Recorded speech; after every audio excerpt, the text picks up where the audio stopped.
Tahu tak dekat dalam Azia Advance, Ativa, Alza dan juga MyV Advance, dia ada function blind spot monitor. Yang tu kat side mirror tu kan, biasa kalau ada kereta ke ada motor dekat blind spot, dia akan berkelip warna kuning, warna oranye lampu tu, ada buzzer. Dengan lagi satu, dia ada RCTA, iaitu Rear Cross Traffic Alert. Ini untuk kita keluar daripada parking.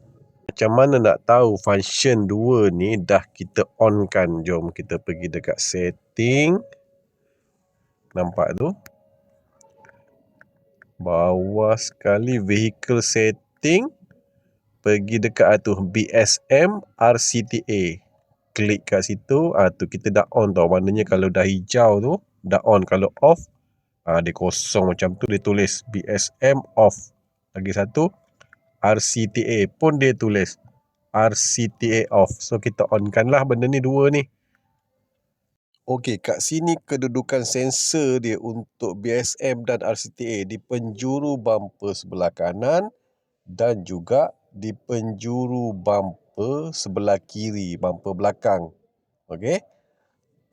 Function untuk BSM atau blind spot monitor kita dah tahu kan, dia akan keluar blinking warna oranye kat sini untuk alertkan blind spot masa kita nak memotong ataupun tengah memandu tu. Jom saya cerita pula apa itu fungsi RCTA, Rear Cross Traffic Alert. So contohlah kalau kita parking macam gini, kita nak keluar dari parking, kereta lalu lalang dari kiri ke kanan tu lah, kelajuan biasalah, bukan kelajuan highway. So kita nak reverse, kita tak nampak betul. Kalau reverse camera, dia tunjuk belakang saja, kiri kanan kita tak nampak. RCTA berfungsi bila kita keluar, ada kereta lalu kiri dan kanan, dia akan berbunyi. Dia ada buzzer. Dia bagi tahu kat jalan tu ada kereta. Itulah dia fungsi RCTA.